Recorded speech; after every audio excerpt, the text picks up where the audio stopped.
Hello student, स्वागत है आप सबका सब स्ट्रक्चर कोचिंग में।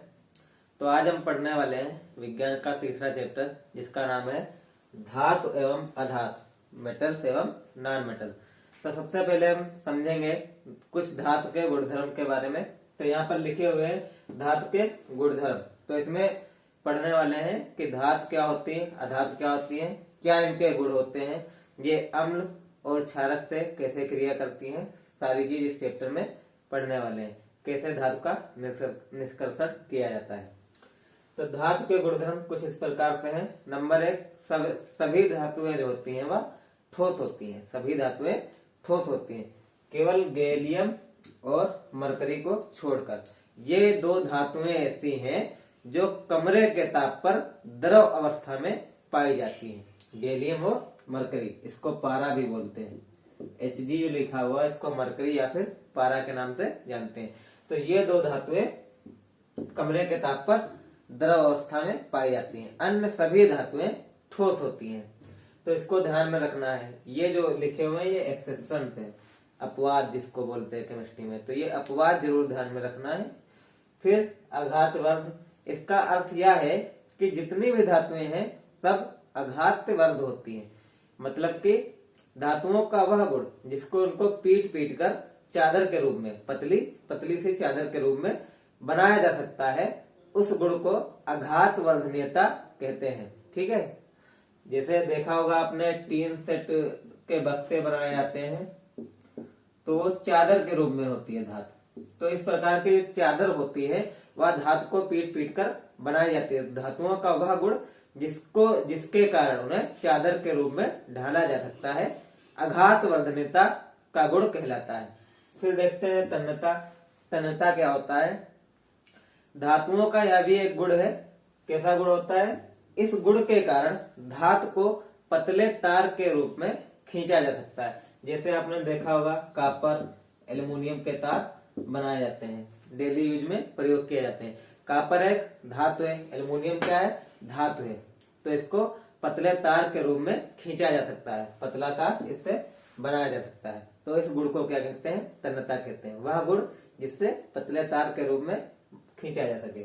सारी धातुएं उष्मा तथा विद्युत की सुचालक होती है। सारी धातुएं जो होती हैं उष्मा तथा विद्युत की सुचालक होती हैं। अब इसका अर्थ यह है कि धातु की कोई छड़, यदि धातु की एक छड़ लेते हैं, एक रॉड लेते हैं, इधर उष्मा देते हैं हम, यहाँ पर इस साइड पे उष्मा देते हैं, इसको मतलब इसको गर्म करते हैं, तो यह धातु की छड़ धीरे धीरे इधर भी इस साइड भी गर्म हो जाएगी। मतलब एक कोना अगर इसका गर्म करेंगे तो दूसरा किनारा भी गर्म हो जाएगा। इस गुण को क्या कहते हैं कि उष्मा का चालन कर रहा है, उष्मा एक स्थान से दूसरे स्थान तक जा रही है। ठीक है। विद्युत का चालक, इसी प्रकार से यदि एक जगह पर हम विद्युत प्रवाहित करेंगे तो दूसरे छोर पे हमें विद्युत प्राप्त होगी। ठीक है। और यहाँ पर भी दो अपवाद होते हैं, पीबी मतलब लेड और मरकरी। यह दो धातुएं ऐसी हैं जो कि उष्मा तथा विद्युत की कुचालक होती हैं। यह कैसी धातुएं? उष्मा तथा विद्युत की कुचालक होती हैं। फिर आगे देखेंगे, सारी धातुएं जो होती हैं कठोर होती हैं। सारी धातुएं कैसी होती है? कठोर होती हैं। केवल सोडियम, पोटेशियम, कुछ क्षारीय धातुएं होती है जैसे सोडियम, पोटेशियम, ये क्या होती हैं? मुलायम होती है। और यह इतनी मुलायम होती हैं कि इनके चाकू से भी काटा जा सकता है, चाकू से आसानी से इनको काटा जा सकता है। अन्य धातुएं हैं जैसे आयरन है, कॉपर, इसको चाकू से आप नहीं काट सकते हैं। नेक्स्ट देखते हैं धात्विक चमक। धातुओं में एक स्पेशल गुण होता है धात्विक चमक। उनमें क्या होती है? स्पेशल चमक पाई जाती है। शुद्ध धातुएं जो होती हैं उनकी सतह चमकदार होती है, चमकती रहती है। उस धातुओं के गलनांक तथा क्वथनांक उच्च होते हैं। गैलियम का गलनांक निम्न होता है। गैलियम ऐसी धातु जिसका गलनांक निम्न होता है। फिर धातु कैसी होती है? ध्वनिज होती है। धातुएं जो क्या होती है? ध्वनिज होती है। यह भी एक धातु का गुण है। यह कैसा गुण होता है? यह इसको सोनोरस भी बोलते हैं। यह धातु का इस प्रकार का गुण है, जब इसको पीटोगे तो वह आवाज निकलेगी। आवाज मतलब ध्वनि उत्पन्न होगी। तो इस गुण का नाम क्या है? ध्वनिज या फिर सोनरस। एक और प्रॉपर्टी होती है धातुओं की, देख सकते हैं, जैसे यहाँ पर सोडियम। सोडियम का परमाणु क्रमांक होता है 11, 2, 8, 1, 2, 8, 1। तो धातुओं में इलेक्ट्रॉन त्यागने की प्रवृत्ति होती है। धातुओं का यह भी एक गुण है कि धातुओं में इलेक्ट्रॉन त्यागने की प्रवृत्ति होती है, क्योंकि सारे तत्व जो होते हैं वो अपना अष्टक पूर्ण करने की कोशिश करते हैं। वह यह कोशिश करते हैं सारे तत्व कि उनके अंतिम कोश में 8 इलेक्ट्रॉन बने रहें, लेकिन यहाँ पर 2 8 1 होता है, इसलिए सोडियम क्या करता है, 1 इलेक्ट्रॉन त्याग देता है, 1 इलेक्ट्रॉन त्याग देता है और इस पर धनायन आ जाता है, मतलब कि धनावेश आ जाता है। तो इस प्रकार से धातुएं जो होती हैं वह इलेक्ट्रॉन त्यागने की प्रवृत्ति रखती हैं। और भी आप देख सकते हैं एल्युमिनियम 13 2 8 3, ये कितना हो गया 13। तो यहाँ पर एल्युमिनियम भी देख सकते हैं, यहाँ पर इलेक्ट्रॉन त्यागता है और एल्युमिनियम पर क्या आ जाता है, धनायन आ जाता है, मतलब इस पर धन आवेश आ जाता है, 3+ आता है, क्योंकि यह 3 इलेक्ट्रॉन का त्याग कर रहा है, इसलिए इस पर 3+ आते हैं। ये सोडियम क्या करता है, 1 इलेक्ट्रॉन त्यागता है, तो इस पर 1 धनावेश आता है। जो धातु जितने इलेक्ट्रॉन का त्याग करेगी उस पर उतने अधिक धनावेश होंगे। तो यह कुछ धातुओं के गुणधर्म हैं, आप इसको नोट कर लीजिए और याद कर लीजिए। तो हमने धातु के गुणों को बहुत अच्छे से पढ़ा और समझा। अब हम देखेंगे अधातु के गुणधर्म, अधातुओं के कुछ गुणधर्म देखेंगे। तो जितनी भी अधातुएं हैं वो या तो ठोस होती हैं या फिर गैसीय अवस्था में पाई जाती हैं, जैसे कार्बन, ऑक्सीजन, नाइट्रोजन, ये सारी क्या है, अधातुएं हैं, या तो ठोस होंगी या फिर गैस होंगी। केवल ब्रोमीन, ये जो ब्रैकेट में लिखा हुआ है ब्रोमीन, यह एक ऐसी अधातु है जो द्रव अवस्था में पाई जाती है। ओनली वन अधातु है जो द्रव अवस्था में पाई जाती है, तो इसको यहाँ पर याद रखना है। नंबर 2, इसमें आघात वर्धनता का गुण नहीं होता है। अधातुएं जो होती हैं इनमें आघात वर्धनता का गुण नहीं पाया जाता है, मतलब इनको पीट कर चादर के रूप में नहीं बनाया जा सकता है। नंबर 3, ये तन्य नहीं होती हैं, मतलब इनको तार नहीं बनाए जा सकते, इनके तार नहीं खींचे जा सकते हैं। जैसे कार्बन, ऑक्सीजन, नाइट्रोजन आप देख सकते हैं, इनके तार नहीं बनाए जा सकते। लगभग धातु के गुण जो होते हैं वह अधातुओं के गुण के विपरीत होते हैं, अधातुओं के गुण के विपरीत होते हैं। और धातुओं की संख्या में अधातुओं की संख्या बहुत कम है, धातुओं की संख्या में अधातुओं की संख्या बहुत कम पाई जाती है। उसके बाद देखते हैं सारी अधातुएं जो होती हैं उष्मा तथा विद्युत की कुचालक होती हैं, मतलब इसमें ना तो उष्मा प्रवाहित होती है और ना ही विद्युत, मतलब एक छोर पर अगर हम उष्मा देंगे, हीट प्रोड्यूस करेंगे अधातु की क्षण को, तो वह दूसरे छोर पर नहीं पहुंचेगी। जबकि धातुओं में क्या होता था, या उष्मा तथा विद्युत की चालक होती थी। केवल एक ऐसी धातु है ग्रेफाइट जो विद्युत की सुचालक होती है, जो विद्युत की सुचालक होती है, तो इसको ध्यान रखना है।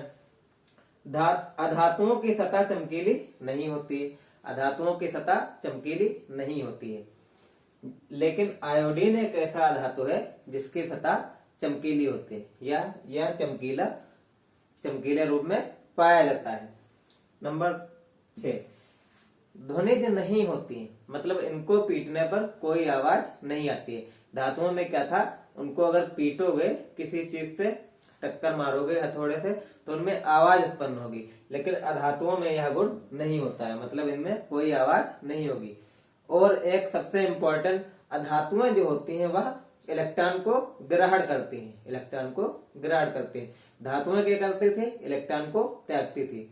जैसे एग्जाम्पल देखते हैं यहाँ पर क्लोरीन, क्लोरीन का परमाणु क्रमांक होता है 17, 2,8,7।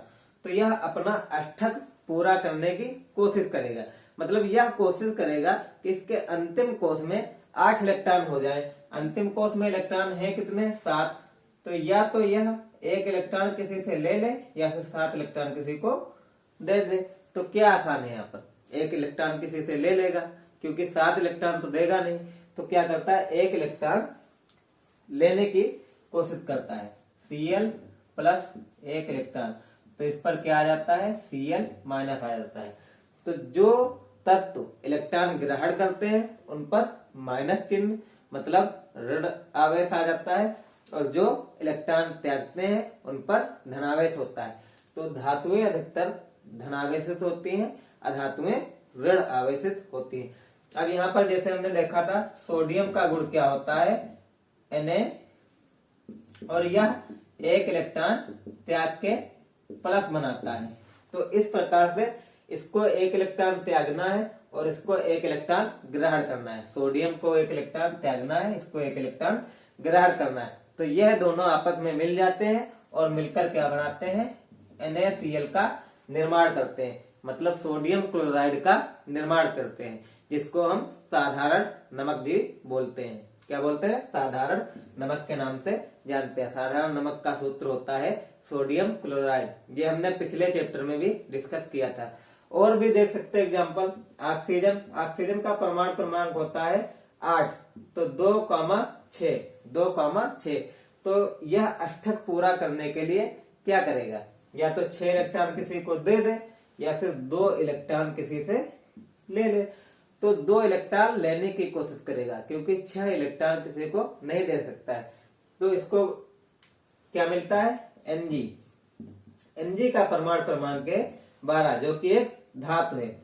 2,8,2। तो इसके पास भी सेम, या तो 2 इलेक्ट्रॉन किसी को दे दे या 6 इलेक्ट्रॉन ले ले। तो यह 2 इलेक्ट्रॉन त्यागने की कोशिश करता है, 2 इलेक्ट्रॉन किसी को दे देगा। तो इस प्रकार Mg और ऑक्सीजन मिलते हैं तो क्या बनता है, MgO, मैग्नीशियम ऑक्साइड का निर्माण होता है। क्या बनता है, मैग्नीशियम ऑक्साइड का निर्माण होता है। तो यह कुछ अधातुओं के गुण हैं। तो हमने धातु और अधातु को बहुत अच्छे से पढ़ लिया और पढ़ा और समझा। अब ये इनके गुण कुछ नोट कर लेना आप लोग और याद कर लीजिए। बाकी आपको नोट्स जो हैं वह डिस्क्रिप्शन में मिल जाएंगी। हमने धातु तथा अधातु के कुछ गुणधर्मों के बारे में पढ़ा। अब हम देखेंगे धातु के रासायनिक गुणधर्म। रासायनिक गुणधर्म मतलब धातुएं जब अलग अलग चीजों से अभिक्रिया करती हैं तो किस प्रकार से नए उत्पाद बनते हैं। नंबर 1 यहाँ पर देख सकते हैं, वायु में दहन। वायु में दहन मतलब वायु की उपस्थिति में धातुओं को जलाने पर या वायु से क्रिया कराने पर धातु के साथ क्या होता है। तो देख सकते हैं धातुओं का वायु में दहन से धातु ऑक्साइड बनता है। पहले भी हमने पढ़ रखा है, मैग्नीशियम के रिबन को वायु की उपस्थिति में दहन करने से मैग्नीशियम ऑक्साइड का श्वेत पदार्थ बनता है। तो इसी प्रकार से यहाँ पर देखते हैं, वायु कहीं पर भी अगर आपको दिखता है कि वायु से अभिक्रिया कराई जाती है, वायु का अर्थ होता है ऑक्सीजन। कहीं पर भी अगर वायु से अभिक्रिया कराने की बात करता है, इसका मतलब वह ऑक्सीजन से अभिक्रिया करने की बात कर रहा है। ये बात ध्यान रखना। तो देखते हैं जैसे Cu+O2। Cu यहाँ पर क्या है, हमारा धातु है, इसको क्या बोलते हैं, कापर या फिर तांबा भी बोलते हैं, या फिर तांबा। तो यह एक धातु है, ऑक्सीजन से यह क्रिया करती है तो क्या बनाती है, कॉपर ऑक्साइड। धातु ऑक्साइड मतलब कॉपर ऑक्साइड का निर्माण करती है, CuO का निर्माण करती है। तो यहाँ पर देख सकते हैं 2Cu+O2 arrow 2CuO copper oxide का निर्माण करती है। इस प्रकार से Al+O2 एरो Al2O3। एल्युमिनियम क्या है हमारा, एल्युमिनियम एक धातु है और एल्युमिनियम जब ऑक्सीजन से क्रिया करती है तो एल्युमिनियम ऑक्साइड का निर्माण करती है। तो यहाँ पर देख सकते हैं एल्युमिनियम ऑक्साइड का निर्माण होता है।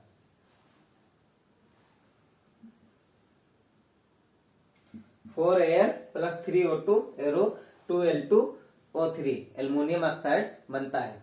अब यहाँ पर एक चीज और समझेंगे कि कुछ धातु ऑक्साइड जो होते हैं वह किसी, वैसे तो धातु ऑक्साइड अधिकतर क्षारकीय होते हैं। किस प्रकार के होते हैं, क्षारकीय। अम्ल और क्षार हमने पिछले चैप्टर में पढ़ा है, तो हमें पता है क्षारकीय क्या होते हैं।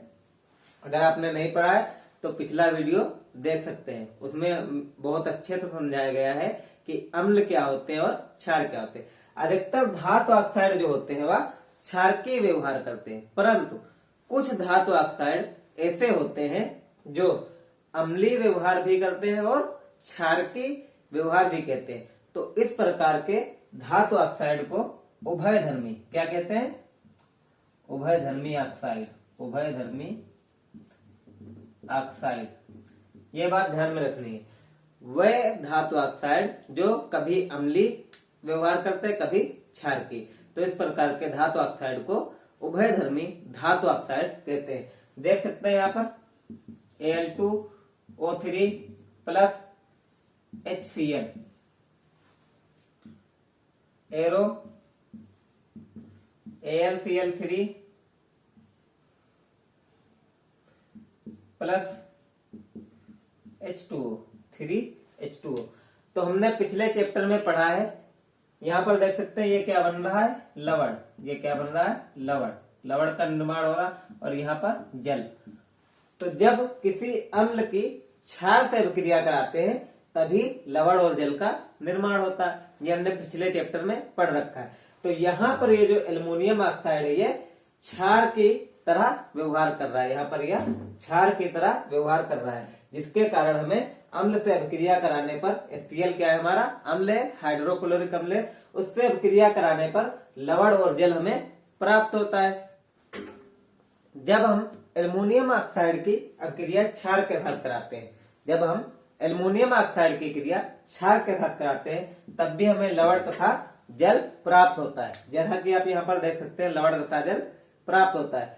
तो ये भी हमने पिछले चैप्टर में पढ़ रखा है कि यदि किसी क्षार की क्रिया जब अम्ल से कराई जाती है तो लवण तथा जल बनता है। तो यहाँ पर यह जो एल्युमिनियम ऑक्साइड है वह अम्ल की भांति कार्य करता है। तो इस प्रकार के ऑक्साइड को उभयधर्मी ऑक्साइड कहते हैं। ठीक है, तो इसको आप नोट कर लीजिए।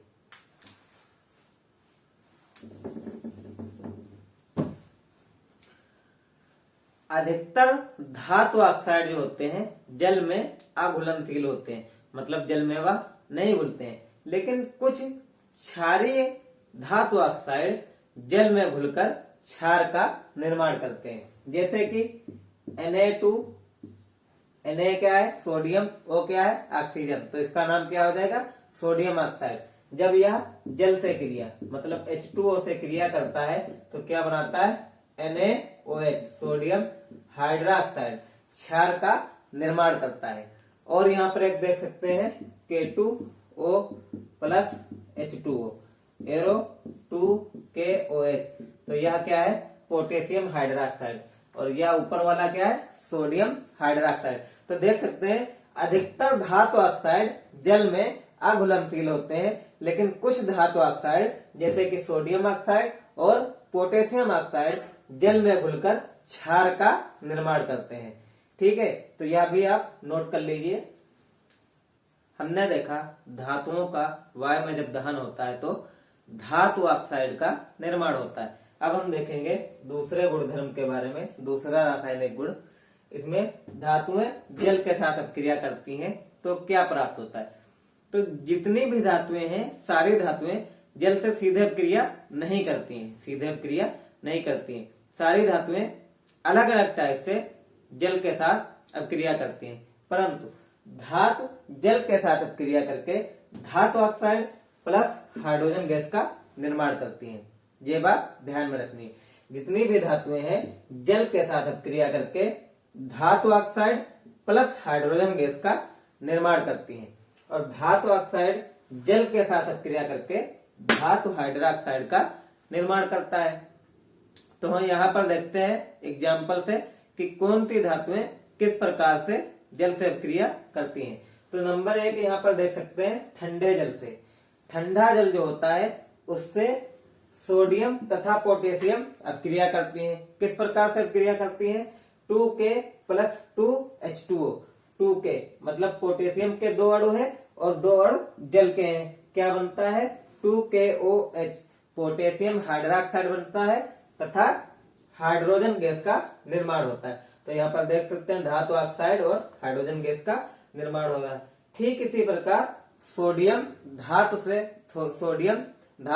जल से अपक्रिया करती है तथा सोडियम हाइड्रोक्साइड का निर्माण करती है और हाइड्रोजन गैस का निर्माण करती है। परंतु कुछ धातुएं गर्म जल के साथ अपक्रिया करती हैं, कुछ धातुएं गर्म जल के साथ अभिक्रिया करती हैं, जैसे कि Mg मैग्नीशियम। मैग्नीशियम गर्म जल के साथ अभिक्रिया करके मैग्नीशियम हाइड्रोक्साइड तथा जल का निर्माण कर हाइड्रोजन गैस का निर्माण करता है। ठीक है। और कुछ धातुएं हैं जो ना तो ठंडे जल से अभिक्रिया करती हैं ना ही गर्म जल से। वह धातु के गैसीय रूप मतलब भाप से अभिक्रिया करती हैं। यह भी जल का ही रूप है, इसलिए इसका भी अणुसूत्र वही होता है जो जल का अणुसूत्र होता है, H2O। आयरन और एल्युमिनियम और आयरन देख सकते हैं। तो 2Al + 3H2O क्या बनता है? एल्युमिनियम ऑक्साइड और हाइड्रोजन गैस का निर्माण होता है। इसी प्रकार आयरन भाप से अभिक्रिया करके आयरन ऑक्साइड तथा हाइड्रोजन गैस का निर्माण करता है। तो यह कुछ धातुओं की जल के साथ अभिक्रियाएं दिखाई गई। आप इसको नोट्स कर सकते हैं। अब हम देखेंगे धातुएं अम्ल से किस प्रकार अभिक्रिया करती हैं। तो धातुएं की अम्ल के साथ अभिक्रिया, धातु तनु अम्ल के साथ अभिक्रिया करके संगत लवण बनाती हैं तथा हाइड्रोजन गैस मुक्त करती हैं। ठीक है, ये बात ध्यान में रखना। धातु अम्ल के साथ अभिक्रिया करके संगत लवण बनाती हैं तथा हाइड्रोजन गैस H2 गैस को मुक्त करती हैं। जैसा कि देख सकते हैं Mg हमारी धातु है, H2SO4 सल्फ्यूरिक अम्ल है। तो जब Mg H2SO4 का अभिक्रिया होता है तो MgSO4 लवण बनता है और हाइड्रोजन गैस हमारी मुक्त होती है, हाइड्रोजन गैस बाहर निकलती है। ठीक इसी प्रकार जब Zn2HCl, HCl हमारा क्या है? हाइड्रोक्लोरिक अम्ल है। जैसा कि हमने पिछले चैप्टर में पढ़ रखा है, HCl क्या है? हाइड्रोक्लोरिक अम्ल है। तो धातु अम्ल के साथ अभिक्रिया कर लवण बनाती है, ZnCl2 + H2 गैस को बाहर निकालती है। ठीक इसी प्रकार एल्युमिनियम धातु हमारी सल्फ्यूरिक अम्ल से अभिक्रिया करके Al2SO4 का होल ट्राइस यानी एल्युमिनियम सल्फाइड बनाती है तथा H2 गैस को बाहर निकालती है। अब ध्यान में रखेंगे कि H2SO4 मतलब कि सल्फ्यूरिक अम्ल, HCl मतलब कि हाइड्रोक्लोरिक, इनसे तो अभिक्रिया करके धातुएं हाइड्रोजन गैस को मुक्त करती हैं, परंतु एक हमारा अम्ल है जिसका नाम है HNO3। तो इसके साथ धातुएं अभिक्रिया करके हाइड्रोजन गैस का निर्माण नहीं करती हैं।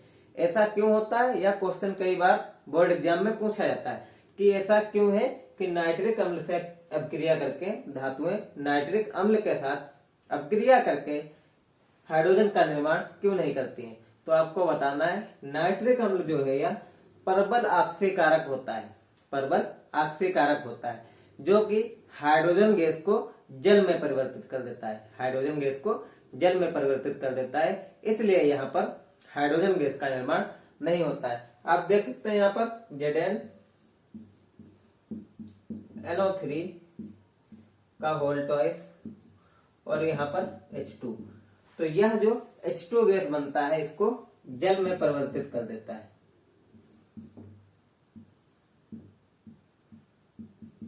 डायलोHNO3 H2O और कोई अपना एक नाइट्रिक अम्ल बनाता है जैसे कि NO या फिर N2O या फिर NO2, इसमें से कुछ बना लेता है।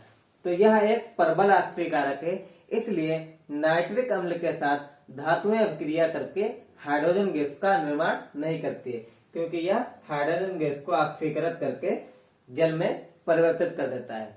तो यह बात ध्यान रखनी है। आप इसको भी नोट कर सकते हैं कि धातु अम्ल से अभिक्रिया करके संगत लवण बनाती हैं तथा हाइड्रोजन गैस मुक्त करती हैं। तो आप नोट कर लीजिए, ये कुछ रिएक्शंस हैं। अब हम देखेंगे कि धातुएं जो हैं अन्य धातु के लवण के साथ किस प्रकार से अभिक्रिया करती है। तो यहाँ पर यह हेडिंग है अन्य धातु लवण से धातुओं की अभिक्रिया। ये हम पहले चैप्टर में भी पढ़ चुके हैं विस्थापन अभिक्रिया के नाम से। आप इसके लिए हमारा विज्ञान का पहला चैप्टर देख सकते हैं, वहां पर अभिक्रियाओं के बारे में बताया गया है। तो देखेंगे यहाँ पर कोई धातु ए है और यह क्या है? धातु बी का लवण।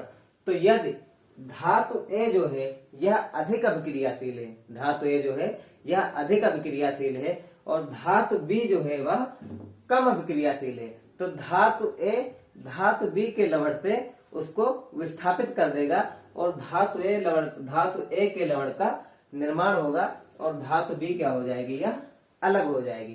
ठीक है, लेकिन यह जो धातु है यह इससे अधिक क्रियाशील होना चाहिए।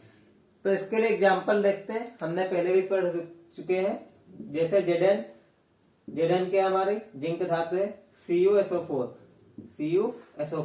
तो यहाँ पर जिंक धातु की अभिक्रिया कॉपर सल्फेट के लवण से कराई जाती है।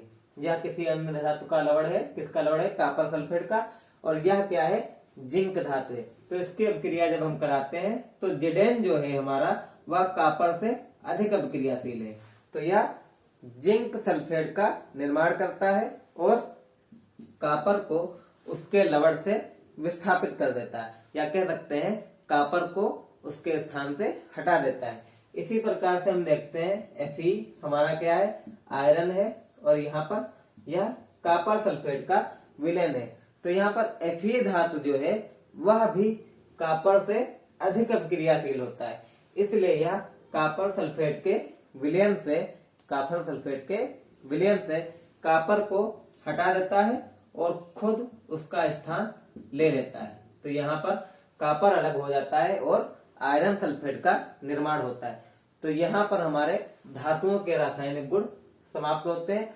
आप इसको नोट कर लीजिए कि अन्य धातु लवण से धातुओं की अभिक्रिया होती है तो क्या होता है। तो उसमें आप लिखेंगे कि अन्य धातु लवण से अभिक्रिया कराने पर यदि कोई धातु अधिक अभिक्रियाशील है तो वह दूसरे धातु के लवण से उसको विस्थापित कर देती है और खुद अपने लवण का निर्माण करती है। तो यहाँ पर रासायनिक गुण हमारे कंप्लीट होते हैं। आप इसको नोट कर लीजिए। हमने धातुओं की अभिक्रियाओं के बारे में पढ़ा।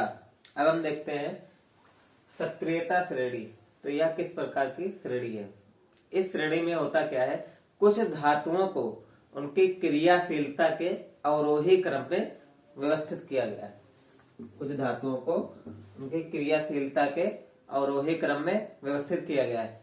तो इस श्रेणी को सक्रियता श्रेणी कहते हैं। तो सबसे ऊपर ये जो देखते हैं धातुएं, ये कुछ धातुएं अधिक क्रियाशील है, और ये जो कुछ धातुएं देख रहे हैं आप, ये धातुएं जो होती है बीच में, ये कैसी होती हैं, इनसे कम क्रियाशील होती हैं या फिर मध्य क्रियाशील। और ये जो नीचे देख रहे हैं AgAu मतलब कि सिल्वर और गोल्ड, ये क्या होती हैं, सबसे कम क्रियाशील होती हैं। ये धातुएं सबसे कम क्रियाशील होती हैं।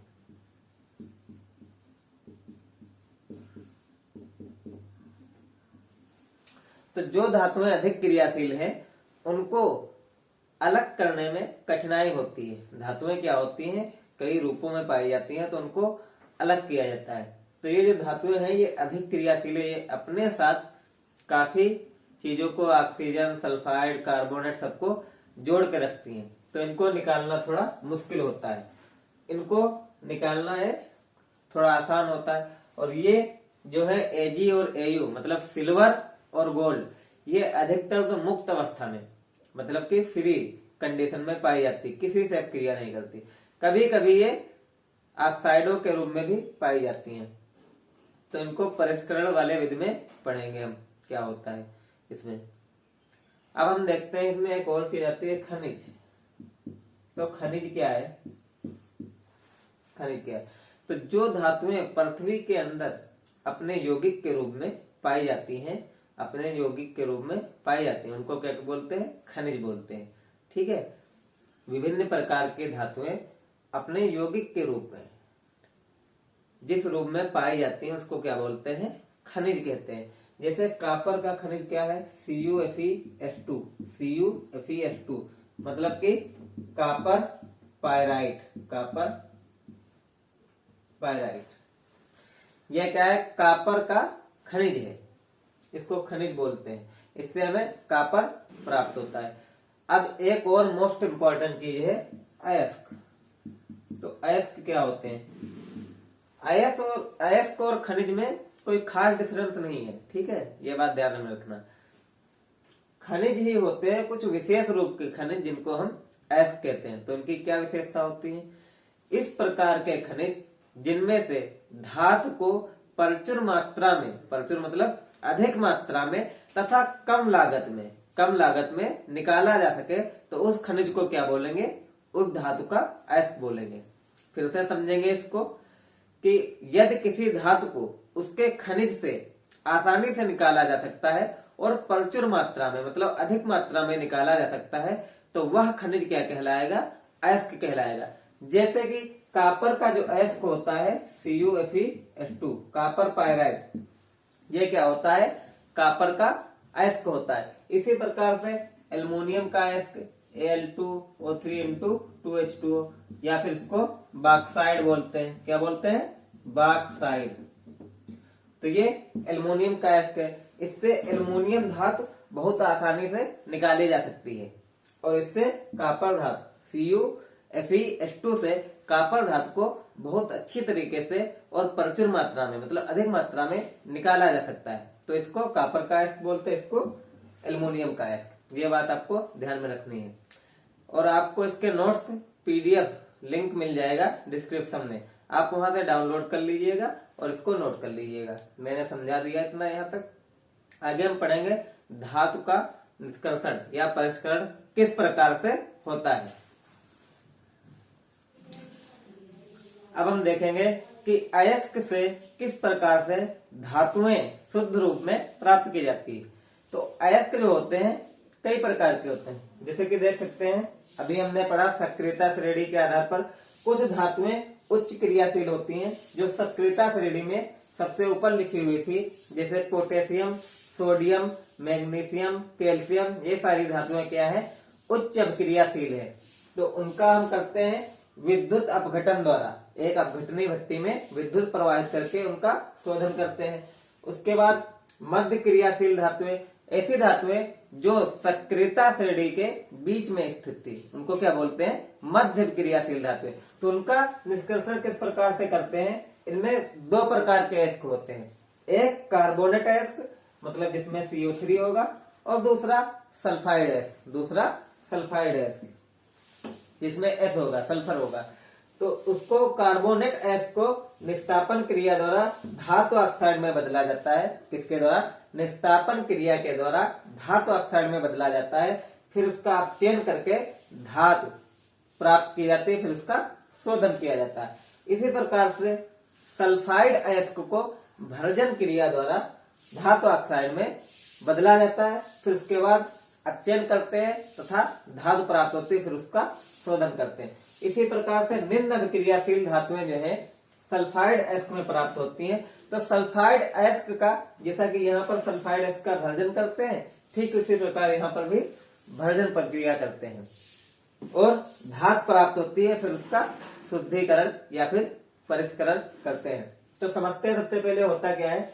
यहाँ पर धातु ऑक्साइड जो है, धातु ऑक्साइड बनाना पड़ता है हमें। तो धातु ऑक्साइड मतलब जैसे एग्जाम्पल के लिए Fe2O3, यह क्या है? धातु ऑक्साइड है, आयरन ऑक्साइड है, ठीक है। इसको अपचयन जब करेंगे, जब अपचयन करते हैं तो 3C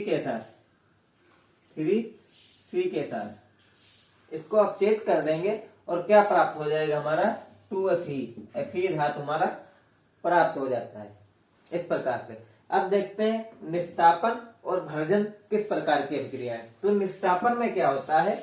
वायु की अनुपस्थिति में अयस्क को वायु की अनुपस्थिति में गर्म करते हैं और इसका टेम्परेचर जो है, तापक्रम उसके गलनांक से कम रखते हैं। ये बात ध्यान में रखनी है कि उसका टेम्परेचर जो होता है गलनांक से कम रखा जाता है, जिससे कि उस पे वाष्पशील पदार्थ जैसे उसकी नमी हो गया या जल के अणु है जो वाष्पित होकर अलग हो जाते हैं तथा हमें धातु ऑक्साइड प्राप्त होता है।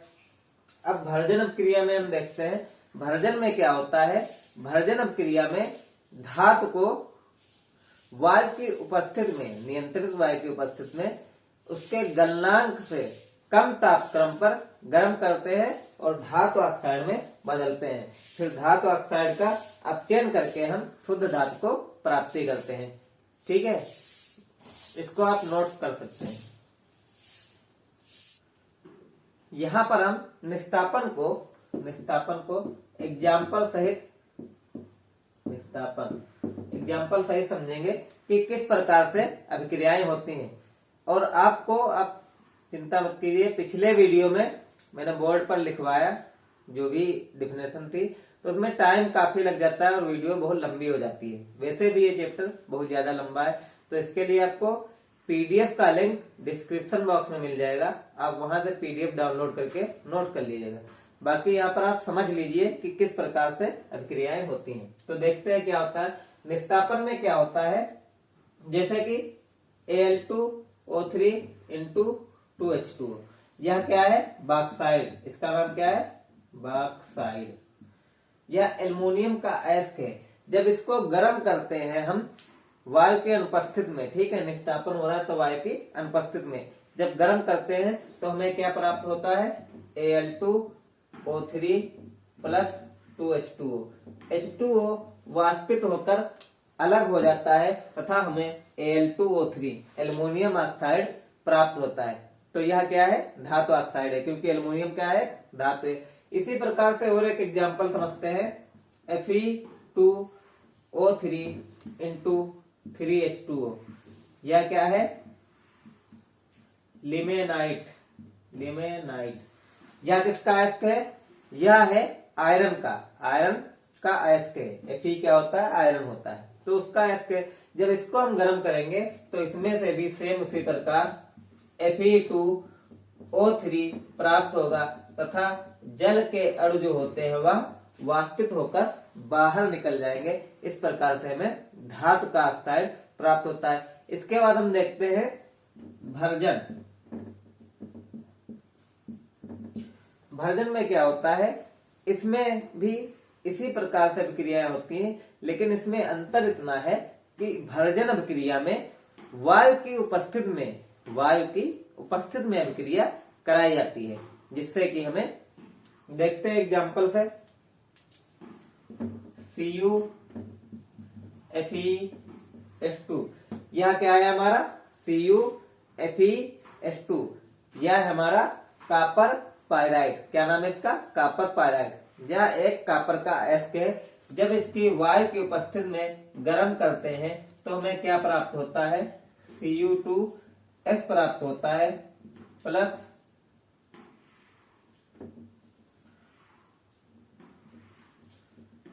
आयरन सल्फाइड प्राप्त होता है plus SO2 sulphur dioxide gas हमें प्राप्त होती है।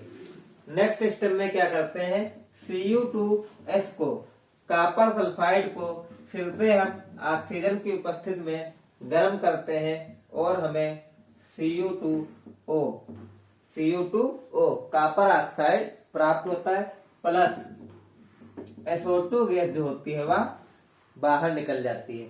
इस प्रकार से यह हमारी भर्जन अभिक्रिया होती है। उसके बाद बना के यहाँ पर दोनों जगह पर क्या बनता है, धातु ऑक्साइड। हर जगह पर क्या बनता है, धातु ऑक्साइड।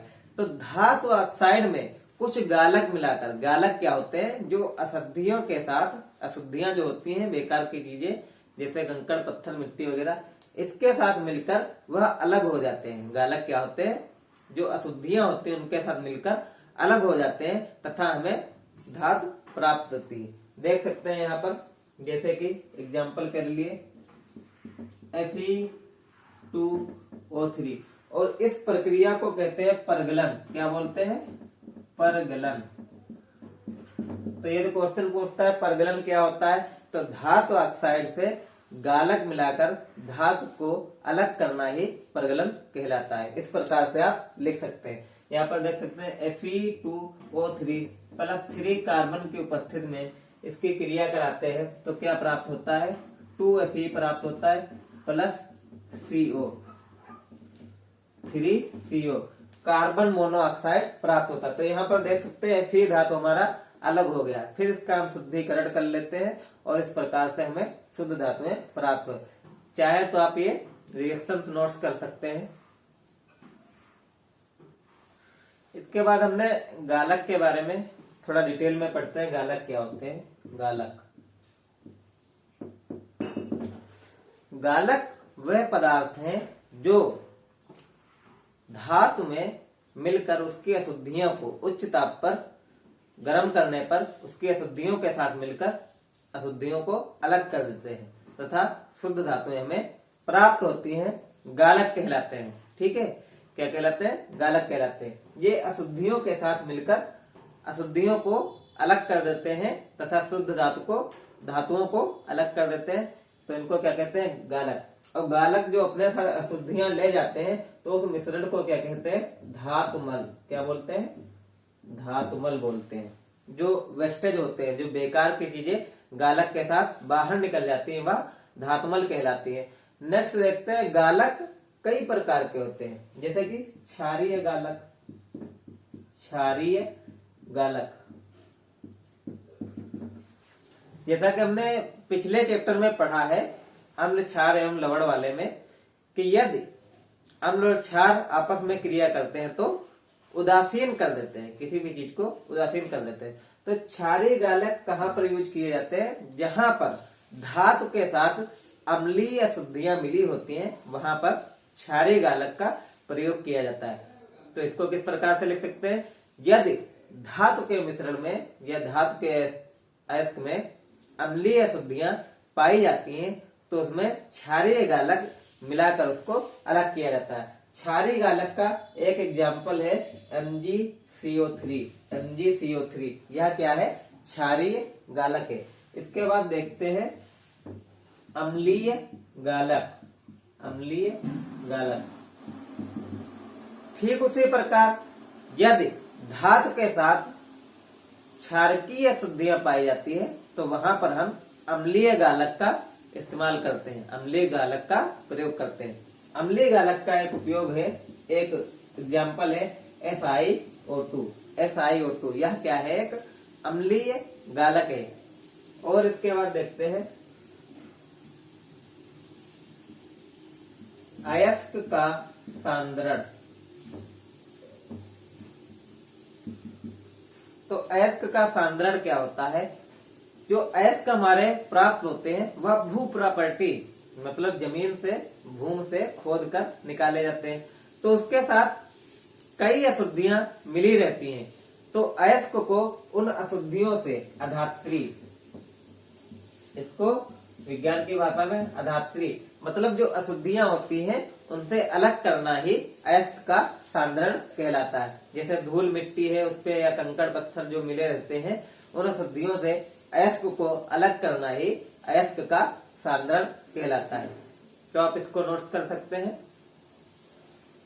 अयस्कों का सांद्रण जो होता है कई विधियों द्वारा किया जाता है। जैसे यहाँ पर देखते हैं, नंबर 1 आपने कक्षा 9 में भी पढ़ रखा होगा, 9th में, गुरुत्वीय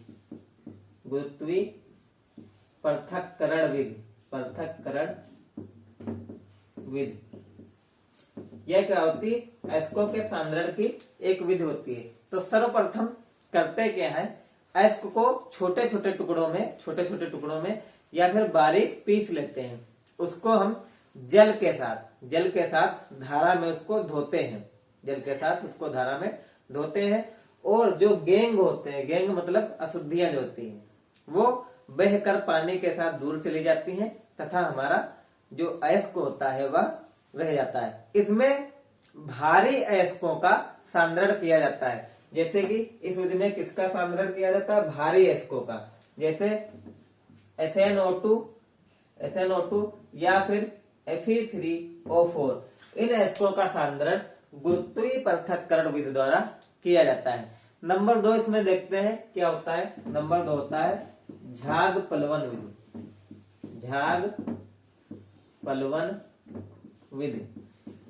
यह भी अयस्कों के सांद्रण की एक विधि है। इसमें क्या किया जाता है?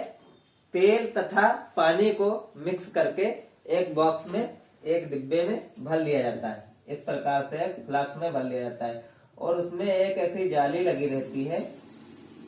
इसमें यहाँ पर वायु आने के लिए छिद्र बने रहते हैं। यहाँ पे क्या भरी जाती है? वायु। यहाँ पर ये भरा रहता है तेल और पानी का मिश्रण। इसी में सल्फाइड एस्क डाल दिए जाते हैं। इसमें क्या होता है? सल्फाइड एस्क मिक्स किए जाते हैं और इसमें थोड़ा सा चीड़ का तेल, कौन सा? चीड़ का तेल मिला दिया जाता है। इससे क्या होता है? वो भीग कर बैठ जाते हैं नीचे। जब इससे वायु प्रवाहित की जाती है तो धातु के जो अयस्क है वह झाग के रूप में ऊपर इस प्रकार से आकर बैठ जाते हैं और अशुद्धियां जो होती हैं वह घुल कर क्या होती है? नीचे बैठ जाती हैं। अशुद्धियां या अधात्री जो होती हैं वह नीचे भीग कर नीचे बैठ जाती हैं। तो इस विधि में इस प्रकार से पृथक किया जाता है या सांद्रित किया जाता है। इसलिए इसको क्या कहते हैं? झाग प्लवन विधि कहते हैं, क्योंकि इसमें जो होती है धातु के ऑक्साइड हमें झाग के रूप में प्राप्त होते हैं। इसमें किसका सांद्रण किया जाता है? तो इस विधि में लेड व जिंक सल्फाइड का सांद्रण किया जाता है झाग प्लवन विधि द्वारा। अब इसमें नंबर 3 देखते हैं। नंबर 3 चुंबकीय पृथक्करण विधि। क्या है? चुंबकीय पृथक्करण। तो इसमें भी सेम वही चीज है, कुछ खास नहीं है। इसमें चुंबकीय धातुएं, कुछ चुंबकीय धातुओं के अयस्क, पिसे हुए अयस्क को चुंबकीय रोलर पे डाला जाता है जिससे कि वह अलग हो जाते हैं। किस प्रकार से यह प्रक्रम होता है? यहाँ पर 2 रोलर लगे होते हैं। यह वाला रोलर मान लो चुंबक का है, यह वाला जो है रोलर इधर वाला ये क्या है? चुंबक का बना हुआ है और इसके ऊपर यह इस प्रकार से पट्टी चलती रहती है। यहाँ पर अयस्क डाला जाता है तुम्हारा, यहाँ पर अयस्क डाला जाता है तो ये इस तरीके से घूमती है, ये पट्टी इस तरीके से घूमती रहती है। तो यहाँ पर होता क्या है? जब यहाँ पर आती है ये अयस्क इस प्रकार से इधर आगे आता है यहाँ पर, तो जो चुंबकी वाला होता है वह इस रोलर के साथ चिपक कर इधर दूर गिरता है। इधर तक क्या होता है? दूर गिर जाता है। और जो बेकार चीजें होती है जिसमें चुंबकीय गुण नहीं पाया जाता है वह यहीं पर गिर जाता है, वह यहीं पर इस प्रकार से गिर जाता है। तो यहाँ पर हमें ये पृथक कर लिए जाते हैं। इस विधि को क्या कहते हैं? चुंबकीय पृथक्करण विधि कहते हैं। इसमें किन अयस्कों का सांद्रण किया जाता है? इसमें भी SnO2,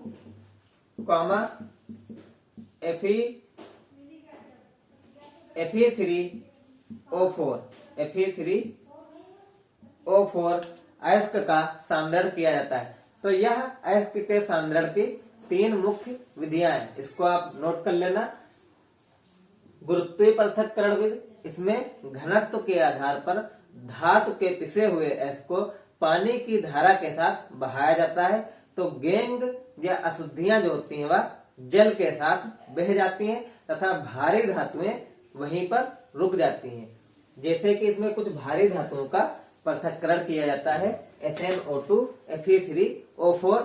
इस विधि को क्या बोलते हैं? गुरुत्वीय पृथक्करण विधि बोलते हैं। नंबर 2 झाग प्लवन विधि। इसमें क्या होता है? तेल तथा पानी के मिश्रण को एक फ्लास्क में रखते हैं तथा उसमें सल्फाइड अयस्क के पिसे हुए मिश्रण को मिला देते हैं और यहाँ से वायु प्रवाहित करते हैं। तो जब वायु आती है इन छिद्रों से बाहर निकलती है तो धातु ऑक्साइड या धातु सल्फाइड जो है यहाँ पर झाग के रूप में ऊपर एकत्रित हो जाती है।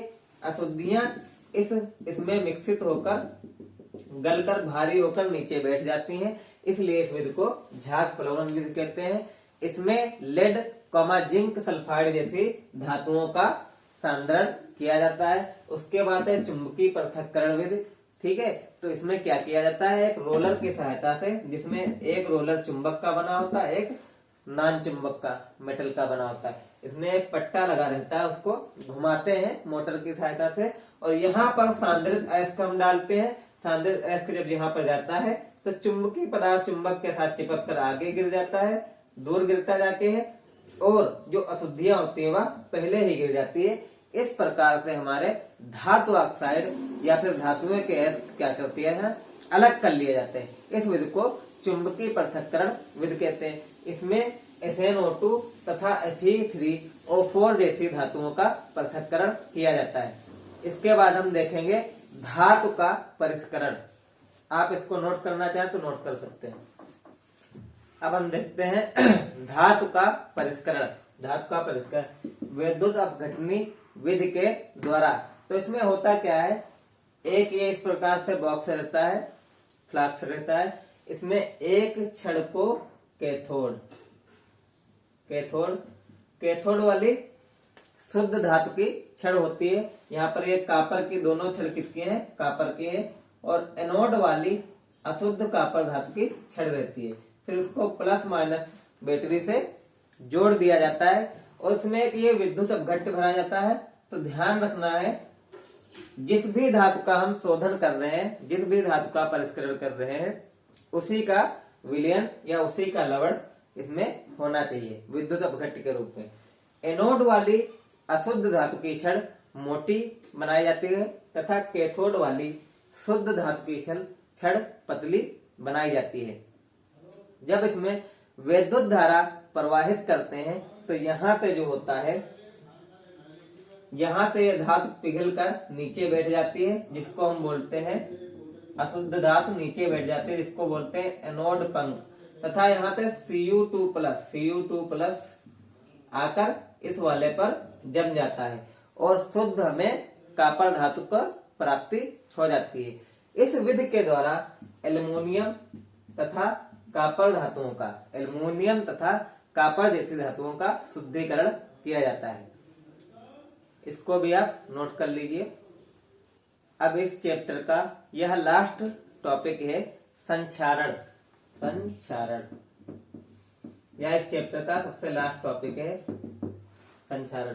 तो संक्षारण क्या होता है, आप सबने देखा होगा कि कुछ धातुएं अधिक लंबे समय तक, कई वर्षों तक, यदि आर्द्र का अर्थ है कि वायु में जो नमी उपस्थित होती है, उसके संपर्क में या अम्ल के संपर्क में रहती हैं, तो धातुएं स्वतः उनका क्षरण होने लगता है, वह स्वतः अपने आप नष्ट होने लगती हैं। इस प्रक्रिया को हम संक्षारण के नाम से जानते हैं। फिर से देखते हैं इस बात को कि धातुएं नमी मतलब आर्द्रता तथा अम्ल के संपर्क में अधिक समय तक रहने से उनका स्वतः क्षरण होना ही संक्षारण कहलाता है। जैसे आप सबने देखा होगा लोहे पर जंग लगना,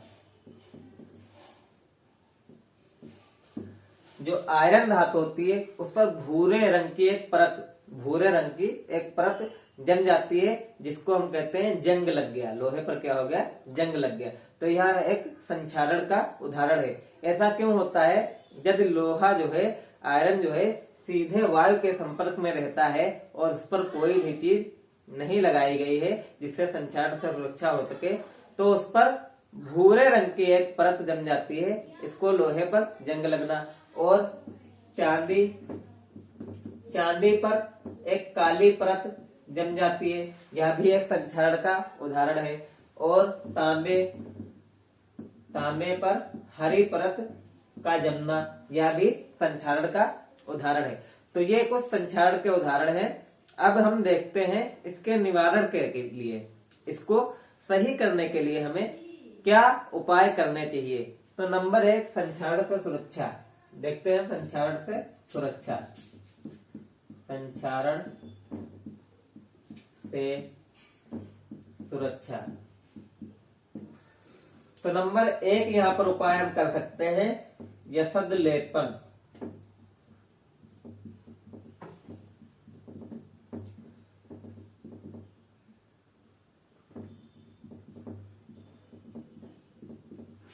इस विधि को कहते हैं यसद लेपन या फिर गैल्वनीकरण। इसमें किया क्या जाता है, हम लोहे की धातु पर जिंक की परत चढ़ाते हैं। विद्युत अपघटन द्वारा जिंक की परत चढ़ा देते हैं तो इस विधि को क्या कहते हैं, गैल्वेनीकरण या फिर यसद लेपन नाम से जानते हैं। नंबर 2 हम देखते हैं इसमें क्या कर सकते हैं, और इसमें मिश्र धातु बनाकर क्या कर सकते हैं, मिश्र धातु बनाकर। आप सब लोग जानते होंगे 2 या 2 से अधिक धातुओं को आपस में मिलाकर उनके गुणों में कुछ परिवर्तन कर दिया जाता है, तो इसको क्या कहते हैं, मिश्र धातु बनाना कहते हैं।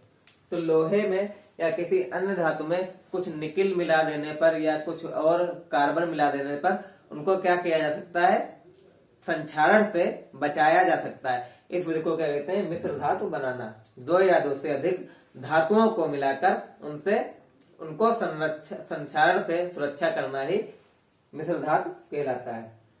नंबर 3 यहाँ पर हम देखते हैं रंगाई करके।